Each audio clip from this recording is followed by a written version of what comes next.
Praise the Lord. Minute with God's word. నేటి దిన వాగ్దానము. కీర్తనలు 81:2 నా దోషము పోవునట్లు నన్ను బాగుగా కడుగుము, నా పాపము పోవునట్లు నన్ను పవిత్రపరచుము. పాపంతో కలుషితమైన లోకంలో మనం జీవిస్తున్నాము. ఈ అపవిత్ర వాతావరణంలో మన శరీరం, మనస్సు అపవిత్రపరచబడే అవకాశం ఉంది.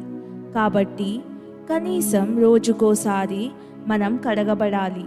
రాత్రి చేసుకునే ప్రార్థనలో మొట్టమొదటిగా నీవు చేయవలసిందేంటంటే యేసు ప్రభుని రక్తంలో సంపూర్ణంగా నిన్ను కడుగమని అడగాలి. నీ పిల్లలకు కూడా ఇదే నేర్పాలి. మనం ఈ శరీరంలో జీవించేంతకాలం తెలుసో తెలియకో పాపం చేసే అవకాశం ఉంది. అదేవిధంగా ఉదయకాలంలో పరిశుద్ధాత్మునికి నీ దేహాన్ని సమర్పించుకొని నిన్ను సంపూర్ణంగా ఆయన ఆధీనంలోనికి తీసుకొమ్మని అడుగు. ప్రార్థన.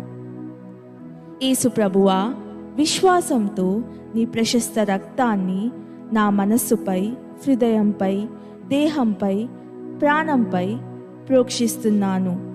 నా యజమానునికి ఇంపైన పాత్రగా ఉండునట్లు నన్ను శుభ్రంగా కడుగుము. సాటిలేని యేసు ప్రభుని నామంలో ప్రార్థిస్తున్నాను తండ్రి. ఆమెన్.